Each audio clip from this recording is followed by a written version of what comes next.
네, 안녕하세요. 디지털 목자 최정현입니다. 오늘 이제 이 자료를 제가 만들면서, 그러니까 오늘 제목은 그 야고보서에 관한 이야기예요. 왜 제가 야고보서 얘기를 하게 되냐면, 이 야고보서가 아주 오랫동안 아주 컨트로버셜한 서신서였어요. 야고보서가 쓴. 그래서 심지어는 이제 뭐 믿음을 강조하는 로마서 1장 17절을 강조했던 여러분들 그 종교개혁의 루터라는 사람도 이 야고보서를 뭐 지푸라기 서신서라는 둥 약간 좀 제가 맨 처음에 뭐 그런 얘기를 들었을 때는 뭐 그러려니 했어요. 근데 나중에 이제 점점 알게 되면서 그러면서 이제 제가 이 말씀을 점점 알게 되고 진짜 놀라운 분들 그 이 성경 안에 깨어 있는 분들이 하신 말씀 중에 그러니까 유튜브나 이런 말씀에 많은 이야기들이 이렇게 퍼져 있습니다. 그러면 A라는 얘기도 하고 A에 반대되는 A 봐 뭐 이런 걸 얘기하고 막 그래요. 그러면 그 두 개의 말이 상충되는데 그 상충되는 말 중에 무엇이 옳은지를 알아낸다 스스로 쉽지 않아요. 반드시 성령의 인도함이 없이는 못 알아듣습니다. 그렇게 하기 위해서 이 성경이 말씀하고 있는 그 내용에 전체적인 얼개도를 아셔야 돼요. 그러면 얼개도에 불과한 겁니다. 더 깊이 있고 더 구체적인 내용들은 성령으로 말미암아 정확하게 인도를 해주셔야 되죠. 자, 그런 관점에서 이제 이 야고보서 가지고 많은 사람들이 뭐 혼란을 느끼고 그 구절을 인용하는데 뭐 나름대로 이제 인용을 하세요. 근데 인용하는 건 좋은데 그거 엉뚱하게 잘못 인용하면요. 도리어 그 말씀을 자기가 얘기한 그것이 자기가 무지하다는 걸 나타내면서 나중엔 그 무지, 이렇게 우리가 성경적 무지가 나타나잖아요. 그러면 내가 인본적으로 내 생각과 배운 걸 가지고 무지를 나타내는 거라고 생각하십니까? 아니에요. 그 뒤에는 반드시 악의 영들, 귀신들, 마귀들의 괴계가 딱 들어있어요. 그래서 그 사람을 미혹하고 속이는 거예요. 우리 안에 나오는 모든 말들이 하나님 이름을 붙였다고 다 진리다? 천만에요. 진리의 성령이 우리에게 알게 해주셔야 돼요. 그러지 않으면 엉뚱한 소리를 많이 주장을 하잖아요. 내가 잘 모르겠는데 이런 정도로 나는 생각하고 있지만 주님, 제가 지혜가 부족하니 제게 지혜를 주옵소서. 제가 이걸 분명하게 알도록 아버지 인도해 주세요. 라고 하면서 자기를 낮추고 기도하면 하나님이 그 지혜를 성령으로 주시면서 인도하십니다. 그런데 그런 거 없이 지멋대로 주장하죠. 주장의 근거도 자기 자신을 높이거나 자기 자신을 합리화하거나 아니면 세상 사람들의 말을 가지고 거기에 타당한 근거로 쓰죠. 죽습니다. 네. 이제 서론을 좀 놔두고 오늘 야고보서는요. 네, 죄송합니다. 이 야고보라는 양반이 누군지 아시죠? 예수님의 형제예요. 그렇지만 그러니까 육의 형제지. 그렇지만 야고보가 예수 그리스도의 사도예요. 사도는 아닌데 사도급이에요. 그래서 야고보서는 당시에도 그 12제자 사도들이 있던 그 시절에도 사도급으로 이렇게 인정을 받았고 그리고 총 사도들을 대표하는 한 사람으로서 저 야고보가 이제 위상을 가지고 있었어요. 그러다가 제가 알고 있기로는 저 야고보가 그러다가 유대인들한테 죽습니다. 왕에게. 이 야고보는 그래서 정확하게 이 야고보서는요. 이제 깨달은 사람만 알 수 있는 건데 여러분들이 만약에 받아들이기가 어려우면 그냥 놔두세요. 본인들이 이해하고 있는 대로 가십시오. 야고보서는 율법 아래 율법도 옳다고 하는 자들의 예수 그리스도를 믿는 메시아닉 주 중에서도 율법을 또 따르는 그래서 율법을 믿고 예수 그리스도의 말씀도 믿는 이러한 자들에게 주는 경고예요. 그렇기 때문에 이거를 하나님의 아들, 이방인 또는 성령의 인도함을 받고 하나님의 자녀라 칭함을 받는 자들에게 마구 딱지 붙이듯이 붙이면은요 큰일 납니다. 뭐 이제 다는 제가 야고보서 전체를 다 얘기할 수는 없고 아주 필요한 내용들만 몇 개 여러분들이 오해할 수 있는 내용들만 몇 개 같이 보도록 하겠습니다. 자, 야고보서는 율법적 믿음 즉 율법 아래서 율법도 옳다 하면서 예수 그리스도 메시아닉 주들 예수 그리스도를 메시아로 믿는 사람들에게 조심하라는 몇 가지 이야기들을 당부하는 내용입니다. 먼저 야고보서 1장 1절을 보면 이 야고보서의 독자 누구에게 쓰는 편지냐면 흩어져 있는 12지파 이스라엘의 12지파에게 보내는 거야. 즉 율법을 강조하고 율법도 지켜야 된다고 주장하는 12지파에게 보내는 편지입니다. 근데 야고보는 어떤 분이시냐면 하나님의 종이요 주 예수 그리스도의 종. 여기서 하나님의 종이 예수 그리스도의 종이냐? 아닙니다. 다릅니다. 하나님의 종 그렇게 얘기를 하면 바로 율법에 속한 선지자급, 율법에 속한 자들 중에 선지자급을 얘기하는 거고요. 주 예수 그리스도의 종 그러면 사도급, 사도로서 예수 그리스도의 말씀을 전하는 오늘날 하나님의 자녀된 자의 신분이에요. 그래서 12지파는 율법을 믿고 있으면서도 또 예수 그리스도를 메시아로 생각하는 자들에게 보내는 편지입니다. 이거부터 정확하게 이런 맨 처음에 나오는 그 내용을 아주 정확하게 이해를 하시고 들어가야 돼요. 네. 자, 율법과 복음에 두 마음이 있는 거예요. 그들에게는. 즉 율법을 섬기면서 이 율법의 모든 것이 복음으로 말미암아 다 멈췄고 율법에서는 율법이 가지고 있는 죄를 율법이 육체의 죄를 지적하는 그 기능, 하나님이 정한 그 법만 가지고 있어야 되는데 복음과 대등한 위치에 그 율법을 들이대는 그 사람들은 두 마음을 가진 자요. 복음에다가 율법을 눌러붙이면서 야고보서 1장 6절 오직 믿음으로 구하라 그랬으니까 복음의 말씀대로 예수 그리스도를 믿는 그 믿음으로 구해야 되는데 의심하게 되는 거예요. 의심치 말라 했음에도 불구하고 의심하는 자는 왜 의심하냐면 율법과 충돌이 나기 때문에 그렇습니다. 자, 율법이라고 하는 것은요. 율법이라고 하는 것은 바로 이 땅 그리고 이 땅에 있는 사람 그 중에서도 이 아담과 하와의 씨로 말미암는 사람들 이 아담과 하와의 씨라고 하는 것은 바로 아담과 하와 안에 있는 living soul, 사한 자들, 그러나 가인과 같이 악을 행해 이미 죽은 자들, 마귀의 자손들 말고 아벨로부터 시작해서 그 땅이 아벨의 피로 말미암아 의롭게 된 그 계보, 이들에게는 영이 있어요. 산영, living soul의 형태, 그 속 안에 네샤마라고 하는 사람의 영이 있는 이 사람들에게 노아 이후에 하나의 율법을 제정해서 나중에 줍니다. 노아 때까지는 아니지만 훗날 아브라함이 아니라 모세로 율법을 줍니다. 이것이 옛날 언약이죠. 이 언약은 무엇을 통제하기 위한 것이냐면 육체만 통제하기 위한 시작점이에요. 즉 땅, 육체, 그 육체를 가지고 있는 인간, 그 육체 안에는 리빙 소울 중에 네페쉬라고 하는 보통 이 네페쉬 그러면 이건 히브리어의 혼이라는 뜻이고요. 헬라어로 치면 푸시케, 혼.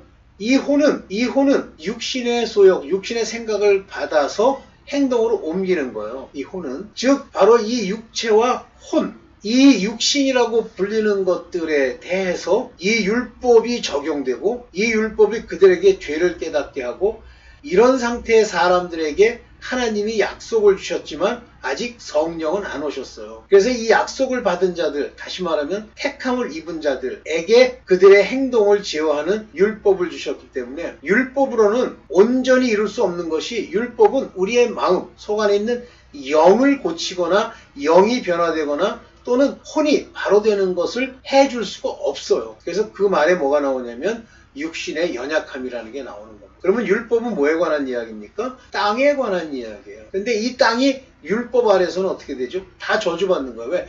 죄를 온전히 이길 수 없기 때문에. 그러다가 마지막 때에 소위 믿음의 주요 바로 예수 그리스도로 말미암는 화목제물, 땅의 모든 저주, 율법 아래 모든 저주를 속량하는 예수 그리스도가 오셨어요. 그러면 이때부터 시작되는 게 아니라 그 전부터도 예수 그리스도로 말미암아 얻게 되는 믿음, 아브라함에게 주신 그 믿음, 그로 인해서 의롭게 여기시는 바 되는 약속의 사람들, 이 사람들에게 바로 이 율법이 적용되죠. 그러나 구약 때까지는 우리 육신의 죄를 예를 들면 하나님이 막아주시거나 또는 경고하시거나 하면 안 짓지만 실질적으로는 이 육체가 죄를 짓게 됩니다. 그러나 그 유명한 다윗이 말한 것처럼 지은 죄를 간과하고 죄로 여기지 않고 그것을 통과시켜주는 그 사람들은 복이 있도다 그랬죠. 시편에. 그건 무슨 얘기냐면 다윗이 죄를 짓고 모세가 죄를 짓고 기타 사람들이 죄를 지어도 하나님의 택하심을 따라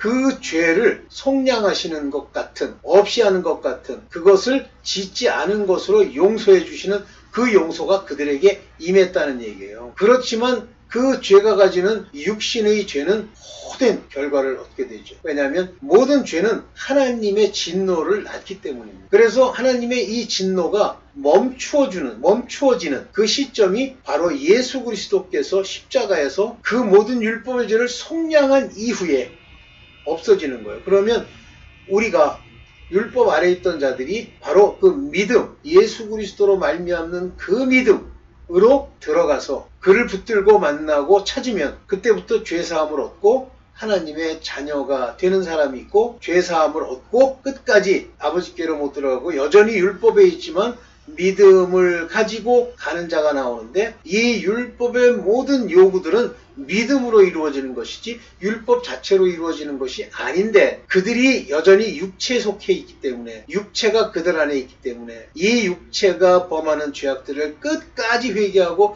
끝까지 말씀으로 죄사함을 얻어야만 마지막에 14만 4천이 되는 그 길, 그 길을 위해서 야고보서에 이 야곱이 율법과 복음의 두 마음을 경고하는 거예요. 의심하지 마라. 복음을 믿음으로, 복음과 믿음은 하나요. 이 믿음으로 그냥 가야지 율법의 이야기를 거기다 늘러 붙여가지고 의심하거나 하면 그 이 두 마음은 바람에 밀려 요동하는 바닷물결, 웨이브, 출렁출렁하는, 바로 너희 12지파에 있는 너희들, 율법 아래에 있는 자들, 그거 조심해. 큰일 나. 웨이브 하는 거 조심해야 돼. 요게 디아클리노메토스. 이거 중간태예요. 이 중간태라는 거를 자꾸 무시하는 사람들이 있는데요. 여기 보면 벌써 의심하다, 주저하다, 디스퓨트, 다투다, 또는 디베이트, 말싸움하다. 이게 중간태 그러면 내가 말싸움을 하는 게 아니에요. 말싸움 하도록 하는 그 지체의 멤버, 이것이 그 지체, 육체로부터 그렇게 되어버리는 거예요. 내가 하는 게 아니라. 그래서 여기 보면 바로 이 중간태 얘기가 나옵니다. 그러니까 믿음 안에서 구해, 이 얘기예요. 믿음 안에서. 엉뚱한 짓 하지 말고. 겠죠? 오케이. 율법 아래서는 이 육신은 사망의 열매, 결국 죽는 열매를 내요. 그런데 육신을 가지고 육신의 소욕을 이루지 않고 성령의 인도, 성령이 내 안에 들어오는 걸 얘기하는 게 아니에요. 물론 이제 들어오기는 사람도 있죠. 육신의 요구를 이루어지지 않도록 성령의 소욕을 행하면 삽니다. 그러면 이 율법 아래 이 육신이 맺는 사망의 열매는 회개를 해서 아버지 앞에, 회개했다는 말은 요즘 계속 많은 제대로 된 우리 그 믿음의 분들이, 사역자들이 제대로 얘기하는데, 그냥 자백하는 회개야 자백, 이런 제목의 유튜브 영상도 있더라고요. 또 그냥 입으로 하는 회개로는 죄사함을 못 받는다는 그런 박보영 목사의 영상도 있더라고요. 아우, 제대로 돼가는 거예요. 자꾸만 그냥 자백하면 된다고 지멋대로 아버지 앞에 신적인 진짜 이렇게 자기를 내놓는 것도 아니고 그냥 주절주절 거려가지고, 자, 율법으로 말미암은 죄의 정욕이 우리 주체 중의 역사에서 사망의 열매를 맺는단 말이에요. 그러면 계속 회개하는데, 이 회개라는 게 입술에 주둥이에 너불거림이 아니고 예수 그리스도께 가서 그로부터 죄사함을 얻는 거예요. 그래서 예수 그리스도를 얻는 걸 말하는 겁니다. 그러면 그런 과정을 거쳐서 이 사망의 열매가 나에게 역사하지 못하도록 해야 됩니다. 열매를. 자, 육신으로는 그 일 하기가 불가능해요. 절대 불가능합니다. 육신이 혼자. 그러니까 많은 사람들이 신앙생활하면서 내가 어떻게 제대로 해보려고, 내가 어떻게 그 죄를 없애보려고, 다시는 죄 짓지 않아야지. 진짜 심하게 얘기하면 네가 좌지우지해? 네가 사탄이야? 안 돼요. 내가 아무리 힘을 써도 죄 한 조각이라도 내가 할 수 있고 할 수 없고가 안 돼요. 그 부분에 대해서 죄사함을 받아야 돼요. 그 죄사함을 누가 주세요? 예수 그리스도의 믿음으로 그 죄사함을 얻는 거예요. 그 이름으로. 그래서 로마서 6장 19절에 보면 너희 육신이 연약하다. 연약하다니까 불쌍한 척하고 못한다는 얘기, 한마디로 육신이 불가능하여, 내가 사람의 말하는 방식으로 얘기하면 지금까지 너희 육체, 지체를 부정과 불법에 들여 한마디로 하나님이 하지 말라는 짓을 그 육체가 그냥 할 수 있도록 내버려두면서 지가 합리화하고 이렇게 한 것 같이 들였다고 그러잖아요. 이런 것 같이 불법에. 여기 보면 you have yielded 그랬어요. yield라는 게 포기했다는 얘기예요. 양보했다. 네 멤버, 네 육체가 servant to uncleanness and to iniquity. 더러운 것과 악의에 내버려뒀어. 그러나 이제 너 회개라는 말 대신 이렇게 하죠. 너희 지체를 even so yield your member servant to righteousness. 의에게 종으로 드려라. 이 의라는 건 뭐예요? 믿음과 연결되어 있잖아요. 믿음이 하나님께 대한 순종과 말씀으로 인해서 깨닫고 방향을 바꾸는 거라면 의는 뭐예요? 행위잖아요. 행동. 그러면 그 의가 없이 구속을 받아요? 구원을 받습니까? 근데 뭐 행위와 믿음. 그런 미친 소리 하는 목사 얘기는 듣지도 마세요. 내가 그 인간들 그 더러운 얘기를 끊임없이 해야 되는 바람에 무지하게 많은 사람들이 미혹되는 거죠. 근데 미혹해 하는 이로 말미암았기 때문에 뭐라고 할 수는 없는데 그렇게 하는 자도 배나 지옥 자식 만들고 그걸 듣는 자도 동일한 자가 돼버리는 거예요. 오케이. 그래서 우리 몸을 의에게 종으로 드려라 그런 얘기는 믿음으로 받아들여 행하는 그러면 그 믿음의 행위 곧 의 양심과 경건에 속한 의가 우리를 거룩하게 만든단 말이에요. 육체는 절대 성령을 따르지 않아요. 다시 말하면 육체 소욕과 성령의 소욕은 서로 대적하는 거예요. 그렇다면 율법은 육체에 관한 문제예요. 율법은 육체가 죄가 있느냐 없느냐를 따져주는 겁니다. 만약에 율법으로 내 육체의 죄악을 깨달았어. 그러면 그 육체의 죄악을 내가 없이 한다? 못 없애요. 오직 성령 곧 믿음으로 말미암는 성령의 역사로 말미암아서만 육체의 죄악이 용서를 받아요. 둘은 서로 대적하기 때문에 그러면 육체 일을 해놓고 기껏 한다는 소리가 뭐 우리 인간이라는 게 뭐 육체에 속해서 그 거지 같은 소리 하지 마. 네가 율법 아래 있기 때문이야. 저주로 넌 죽어. 그 육체의 소욕은 육체를 거스리냐니 그런데 결국 대적하면 이 둘이 막 싸우면 무슨 일이 일어나냐면 성령의 소욕을 따르는 게 아니라 육체의 소욕을 따르게 돼 있다. 그러면 이 육체를 죽여야 되죠. 예수 그리스도의 이름으로 세례를 받은 후 그의 십자가에 달리심 같이 우리 육체를 죽여버려야 돼요. 그것이 바로 고난이라고 하는 불세례입니다. 그때 성령이 오셔서 그 안에 들어와 거주한다고 할지라도 어린아이같이 육체의 소욕의 기억으로 옛날에 따르던 것을 따르려고 할 때 고난과 징계로서 그걸 바로 세워주는 거예요. 그래서 고난과 징계가 있을 때 기뻐하라는 거예요. 내가 제대로 길 갈 수 있도록 이렇게 인도해 주시는구나 하고 좋아하는 얘기예요. 절대 못 따릅니다. 뭐 지까지 이게 뭘 대단하다고 뭐 자기 노력으로 막 힘쓰고 막 눈에 핏발을 올리고 안 돼요. 소용없어요. 회개한다? 나불나불 하면서 죄 용서해 주옵소서 회개한다? 소용없어요. 예수 그리스도의 이름으로 죄사함을 받게 하는 그분이 내 말씀이 내 안에 와야 돼요. 근데 말씀이 뭔지 모르는데 기껏 읽었다는 게 뭐 야고보서는 뭐 어쩌고 뭐 거기서는 뭐 야고보서에 뭐 직고하리라 그랬대. 아이 정신 차리세요. 그 직고는 너 육체로 가가지고 심판대 앞에 딱 쓰면 그때 심판에 구할 때 네 입으로 다 얘기해서 네가 결국은 소위 말하는 영의 구원 14만 4천까지도 못 간다는 얘기예요. 자, 육체의 소욕과 성령의 소욕 사이에는 두 마음이 있는 거예요. 이 소욕. 즉 육체의 생각, 성령의 생각, 영의 생각이라고 부르죠. 마음이 두 개예요. 생각. 여기 보면 이 두 마음이란 말이 뭐냐. minded 이렇게 돼 있어요. 생각. 더블 마인드. 두 생각이 있어. 육체 생각이 있고 영의 생각이 있어. 이 두 개를 가지고 장난한다. 여기 뭐 가끔 보면은 왜 여기에 이렇게 두 개. 내가 참 이것도 안 보여주면서 야고보서 1장 8절 고전했던 것들. 네, 육신으로는 불가능하다. 이거 로마서 6장 19절 했죠? 육신 아래서 사망 열매 맺는 것까지도 했죠? 죄송합니다.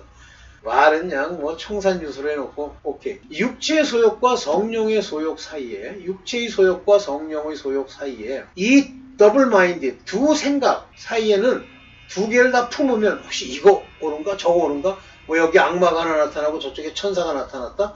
그거는 정상이 아니에요. 그거는 육체에 속한 생각, 즉 율법에 속한 생각과 하나님의 믿음에 속한 생각 두 개를 가지고 왔다 갔다 하는 거예요. 율법도 옳은 거 없거든 지가 보기에는. 이런 사람은 정함이 없대잖아요. unstable, 이게 바로 웨이버링입니다. 절대 응답을 못 받습니다. 이런 사람은 절대 never ever 절대 못 받아요. 두 마음을 품었는데요. 그래서 이제 야고보서 1장 8절 우리로 하나님이 무엇을 만들기 위한 거냐면 너희 유대인들아 그 조물 중에 우리로 한 첫 열매가 되게 하시려고 한 열매가 됐죠. 예수 그리스도가 유대인에게서 났잖아요. 근데 조물은 아니죠. 크리처는 아니잖아요. 자기의 뜻을 쫓아 자기의 뜻, 하나님의 뜻하신 바, 원래 계획하신 바대로 진리의 말씀으로 우리를 낳으셨다 이렇게 얘기했어요. 피조물 가운데 첫 열매가 되게 하시려고. 그래서 그 자신의 will, 뜻이라고 하는 것은 태초에 정해진 걸 말씀하시는 거예요. 그래서 진리의 말씀, 요게 하나님의 말씀, 로고, 알레세이아, 이건 진리란 말이에요. 그 진리의 말씀으로 여기 우리 낳았다고 그러잖아요. 태어나게 한 거예요. 네, 그래서 하나님의 뜻으로 우리를 낳으신 거죠. 자, 믿음과 행함의 이분법을 얘기하는 게 야고보서예요? No! 이 행함에, 거기서 말하는 이 행함에 관한 얘기는 진리의 말씀으로 우리 낳으셨다는 요 행함의 말씀. 또 엉뚱한 거 안 적어놓고 여기까지만 했네. 제가 이렇게 미완성품이야. 오케이. 죄송합니다. 야고보서의 믿음과 행함을 얘기했으니까 그렇다. 여기 말하는 믿음의 행함이라는 건 의의 행함을 얘기하는 거예요. 예수 그리스도를 통해서 우리가 행하는 양심과 경건의 이야기를 하는 거예요. 그래서 야고보서에서만 최초로 경건에 관한 이야기를 처음으로 하는 거예요. 야고보서에서는. 여기 나올 줄 알았더니 안 나. 야고보서의 경건에 관한 이야기를 하는 거예요. 경건에 제일 조심할 게 뭐랬죠? 말이라고 그랬죠. 혀. 그럼 혀를 조심한다고 막 깨물고 그러란 얘기입니까? No. 성령으로만 이것이 멈춰진다는 얘기예요. 그러니까 야고보서가 얘기하는 그 혀에 관한 문제를 얘기하는 그 대상, 율법에 속한 메시아닉 주들, 너희 아직도 율법에 속해서 이 저주하고 그 사람들을 뭐 후욕하고 말로 막 얘기하고 너 자꾸만 그렇게 하는데 시기하고 질투하고 너 그걸로 천국 못 가. 너 죽어. 그 얘기하는 거예요. 그러면 거기 말하는 의로운 행위라는 게 뭐예요? 말한 것을 네가 행동으로 옮기는 성령의 인도가 없으면 아무 소용이 없다 그 얘기지. 믿음이 하나 있는데 가서 또 행동을 해야지. 어디 저 율법을 읽어볼까? 여기 행하라고 이렇게 행하라고 돼 있네. 이걸 해야지. 주여 사랑합니다. 네 저는 자비합니다. 선생님 많이 드세요. 떡 먹으세요. 이런다고 되는 거야 이게? 그래서 여기 말하는 야고보서가 얘기하는 도를 행하는 자라고 하는 것은 의를 얘기하는 겁니다. 의. 더 이제 좀 깊게 얘기해야 되는데 좀 시간이 좀 지난 것 같아서 제가 저 자료 이거 아까 본다면서도 제대로 못해서 여기까지만 하고 내가 추가로 야고보서에 대해서 좀 더 찍어보려고 그래요. 네, 감사합니다.